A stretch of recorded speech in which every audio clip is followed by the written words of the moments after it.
Hello everyone, for today's magic card trick tutorial, that'd be neat to share with you a classic effect by a gentleman of the name of Henry Criss. It's called the Fabulous Four Aces, or Fabulous Four Ace Routine, and it's about 70 years old, so it's been around for a long time, and I believe the way he does it, he requires a setup, but we're going to do a no setup way, so it's just a regular deck of cards, well mixed, well shuffled, and because it's a four ace trick, we're going to need to pull out the four aces from the deck. So let's get all four aces. There's the red ones, they just happen to be together.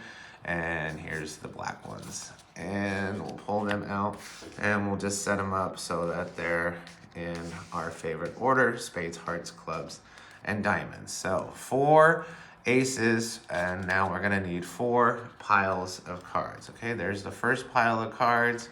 And here's the second pile of cards, and here's the third pile of cards, and here's the fourth pile of cards. Okay, fair enough. Four aces, four piles of cards. Take the first ace, and we're going to lose it in this first pile of cards. Fair enough. Okay, it goes in, that card gets lost. Take the second card, put it here into this pile of cards.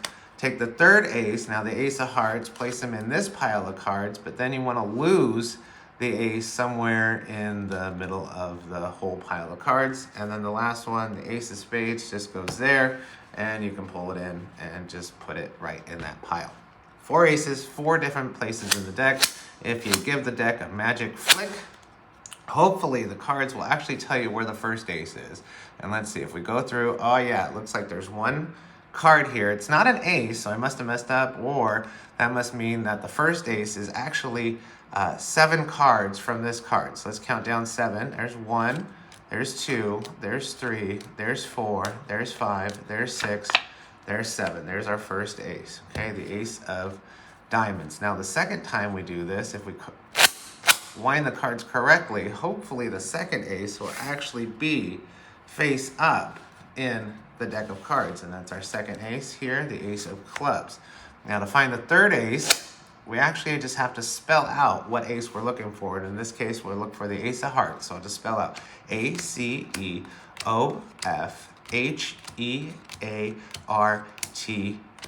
the ace of hearts. Hopefully that'll be our third ace. And then the last ace, you actually just do a move that only a magician will do, and that's giving the deck a few cuts. And if you just do kind of a casino shuffle, let's see if we can do this correctly.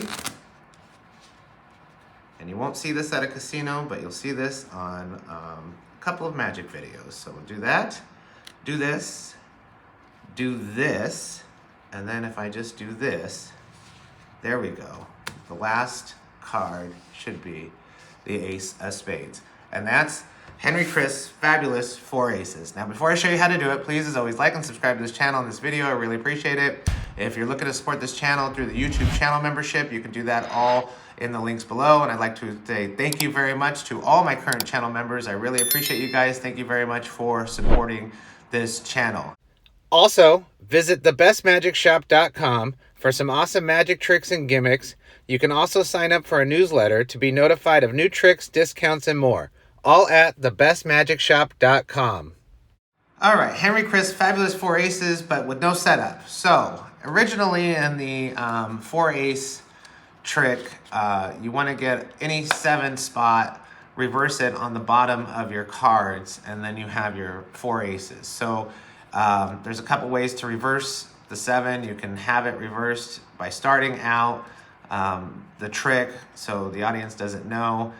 When you have a card reversed on the bottom, you can shuffle the cards as long as you start shuffling. This is my left hand. 2 cards first, shuffle these, with a riffle shuffle, out jogged a little bit, so when you put the cards together, it doesn't flash this reverse bottom card.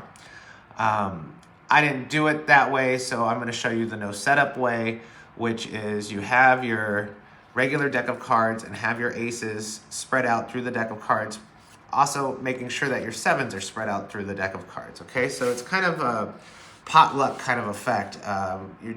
When you have the cards face up before you pull out the aces, just make sure that your 7s are not, you don't have 4 7s all together in your deck of cards. See, here's a 7, which is good. There's a couple 7s up here, which is not good. You want most of your sevens down here. Here's this 7 is probably good because you're gonna pull out for the first pile 9 cards. So you're gonna need 9 cards, then you're gonna need a run of cards that end on a 7. So this 7 here looks like it's in pretty good shape for that. So we'll just leave this deck in this order. If your 7s are all together, just pick up the card, shuffle them, give them a couple cuts. It'll spread out the order of the 7s again, okay? That's just the risk you have to do no setup. So we have 7s, we have 2 here, and we have 2 here, which is pretty good because I know we have about 9 cards here, and then we have another run of cards, and this is like another half of the deck that we'll just use. So you'll see what I'm talking about in just a second here, okay? So pull your 4 aces out. It's a regular deck, mixed up shuffle. Just making sure that your 7s are evenly distributed throughout the deck before you start placing the piles of cards down. Now, the first pile, we have and this is important order here. Diamonds, clubs, hearts, spades. I mean, these are the 2 most important to get hearts and spades here. Diamonds and clubs, they can be like this if you want, it doesn't matter, but you want, this red, black order looks good when you do the trick. Okay, you're gonna say I'm gonna pull out, make 4 piles of cards face down. So the first pile, you pull out 9 cards, okay? 3, 6, 9.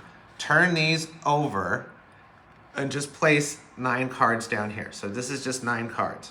The second time you place a pile, the number of cards in this pile doesn't matter. The only thing that matters is, now you have to look for a 7. There's 1, but we know that there's another 7 just a little bit down from that one because we look, when we have the cards face up. Find a run of cards and then end it on a 7. Turn these cards over and grab that 7 so it's face up on the bottom of this pile, okay? So you want a 7 here. It's very important that it's a 7, and then a run of face up cards. The number of cards that are face down, that are face down on top of that 7 doesn't matter. And the amount of cards in this pile doesn't matter, and the amount of cards of this doesn't matter. The only amount of cards that matters is this first pile, which is 9. And then you have a 7 that's face up. Go through this run of cards until you come to that 7. Turn these over. Get a break underneath that 7. When you square these up, you now grab that 7 so it's face up underneath this pile of cards. And then repeat, like the same kind of move where you turn these cards over, square them up, place them down, and then show, that's the rest of the cards, and square them up and place them down, okay? So be careful also not to flash that 7 is reversed above this second ace. First ace, this is a pack of 9 cards. Fan these out, place the first ace so it'll be 4th from the bottom. So count over 1, 2, 3 cards, place the ace there, and once you have the ace, you can put it, move it over into the center so it looks like it's going in the center of the pile. You can show that this ace is going in. It's fair enough. You just push it in, place that ace down there. Take the second ace, place it on top of that packet, and then place these cards with this reverse 7 on top of that ace. Now, take this packet, place it on top of here, and then get a break underneath the first card. Place the ace on top of that card that you have a break on, so now you have 2 cards and your break. Do a double undercut, which is you have your break here and you're cutting cards from the bottom. Careful not to cut at that face up 7, okay? You see how that 7's face up? Careful not to cut there. So you have your break, and I'm just gonna exaggerate this for you. You have your break, cut about half the cards, making sure not to cut at that face up 7, and place them on top of those 2 cards that you have the break. And then the second time you cut at that break and place these on top. So that's a double undercut.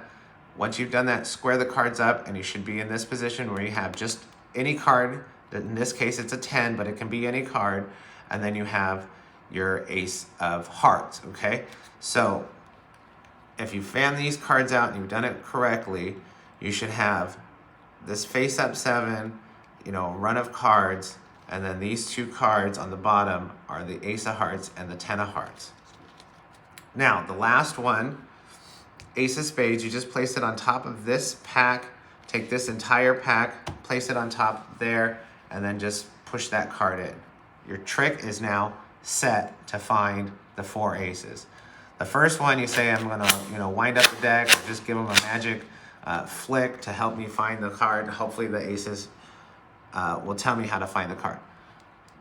Spread the cards out, and this is when you're gonna look for that face-up 7, okay? So your card deck should just have one face-up card in it, a 7. Somewhere in the middle of the deck. So you look for that 7. Cut the cards at that 7, take this entire packet, turn it face up on the table. Get a break underneath the second card from the 7, because you have the 7, and then this is an ace. Get a break underneath that ace, which is the second card, and then take this 7 and the ace as if it's one card, place it here on top of this deck, face-up cards, making sure not to expose that that's now a face-down card, okay? You place it on top of that, being very careful. Say that's your indicator card. It must mean that the first ace is 7 from this card here. Turn these cards over as you count them, and you can kind of spread them out on top of that 7 just in case you want to cover any kind of exposure that you may have with that face-up card. So that's 1, 2, 3, 4, 5, 6, 7. You find the first ace. You're left with this pack of face-down cards in your left hand. Turn the entire pack face up, place them on top of that pack, square these cards up. Pick this pack up, turn all these cards face down. Now you have a reversed ace now somewhere in the middle of the deck. If you spread the cards out, it'll show that the second ace has now reversed itself. Cut right at that ace. So take this deck of cards, okay, on the bottom. Take this first ace, place it on the table. This stack of cards goes on top, okay? Now, the third ace, to find it, you should all be set now. Find the third ace by spelling out ace of hearts. So if you spell out ACEOFHEARTS,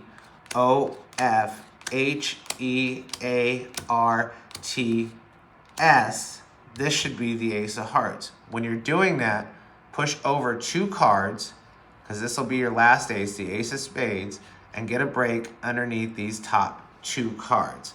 Reveal that this is the ace of hearts. Take all these cards, place them on top of your break. So now you have a break, that's the ace of spades, and now you're gonna do another double undercut to get the ace of spades to the bottom. So you have your break, cut half of the bottom half, and these are all face down cards, so you don't have to worry about exposing any face up card this time. Cut once, place them on the top, cut at your break at the second time, place all these cards on top. That gets you to your ace of spades, the final ace, on the bottom. Say you're gonna do a move that only magician does, whatever pattern you want to use. You have the ace of spades on the bottom. Shuffle 1 card, which is the ace of spades, and then any amount of cards on top of that. So when you shuffle 1 card, the ace of spades first, it gets it so if you lift up this side of the shuffled cards, the ace stays there, okay? So you have that. This is kind of hard to explain, but you have here, that's the ace. Lift these up, put them over so that the ace is gonna be on the bottom about here with the cards, okay? So that's where your ace is. When you cut these, and now cut these cards and place them on top of here, your ace is gonna line up kind of here and here on the sides. So you place those on top there. Now, when you have your finger and your thumb push forward, it'll pull 1 card out, which is just kind of a neat way to reveal the last card, the ace of spades. And now your deck is free for examination. It's a regular deck of cards, and you found the 4 aces. It's kind of a lot, but it's a fabulous 4 ace trick. And once you get it to where you're comfortable with, having the 7s distributed throughout the deck. See, this is kind of tough here because they're kind of blocked here and blocked here. So I would probably shuffle this before I put out the piles of cards. Then it's a really neat effect, and especially when there's no setup. Now, if you want to do it with the setup way, you have a 7 and you get it reversed on the bottom. There's a couple ways to doing it. You can have the 7 actually on the top and do the invisible reverse move as you're going through looking for the aces. So let's just pretend like we're going through looking for the aces. You find an ace, then you can turn this whole pack over, get a break underneath that top card, and place all these cards under it. And then once you get through the deck, after you pull out the aces, you'll have your 7 reversed on the bottom of the deck as you need it. And then you can count 1, 2, 3, 4, 5, 6, 7, 8, 9 cards and get a break underneath the 9. And then when you place out the piles, you'll have the third pile you cut right at your break, which will be that 7, and then you'll have your 9 cards here. You can do it that way too if you want, or you can just have it set up where you have the 9 cards underneath the 7, and you say, would you like to see a 4 ace trick, and have a break underneath 9 cards, and then just do the piles that way, and you'll have it set. Then you put this one first in, 4th from the bottom, and repeat the trick here. Break, ace, double undercut, okay, that card, and then the ace, and then this last one, just like that, and you're ready to go, okay? And so that's the fabulous 4 ace trick. If you have any questions, which you might, feel free to leave them in the comments, but it's a wonderful trick. It's a really neat effect. Like I said, it's been around 70 years, and it's really fun to do, especially the no setup way if you're comfortable with getting the 7s distributed throughout the deck, which you'll know when you look for the aces, okay? So let me know what you think. I hope you enjoy it, and until next time.